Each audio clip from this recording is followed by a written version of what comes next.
Ritzmann from the European Foundation for Democracy. That's a policy institute based in Brussels and Berlin, which has been looking at the prevention of radicalisation for more than a decade. He joins me now from Brussels.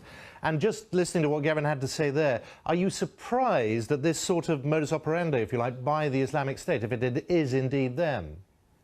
It is a surprise to a degree because it does not fit any pattern so far, which could be an indicator that it is not the so-called Islamic State.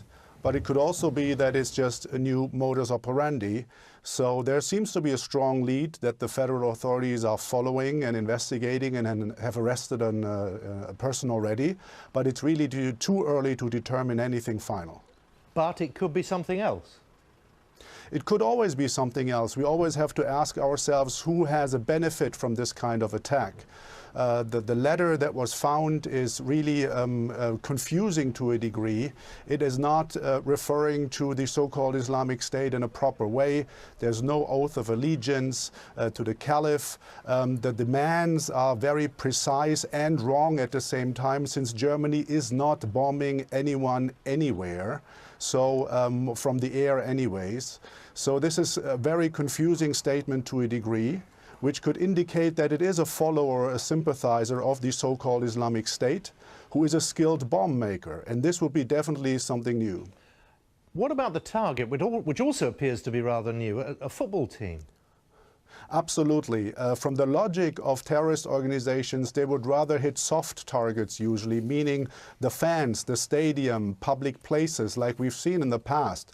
Targeting a specific football team is odd and is really something that is also off-throwing if we look at the letter claiming that this is now a new modus operandi for the so-called Islamic State. It really does not fit in, and that's why we have to be hesitant and keep an open mind of who's really behind this unless we have all the facts in front of us. Countries, including Germany, have been on high alert for attacks like this, but the difficulty, of course, is the difference between someone who's radicalised but hasn't yet done anything criminal.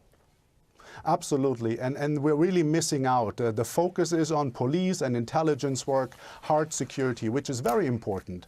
But empowering civil society, the good guys who live in these communities that sometimes produce extremists and terrorists, is as important. People who want to speak up against recruitment networks in their neighborhoods, people who want to offer alternatives for youth who might be interested in some fancy, adventurous story or narrative.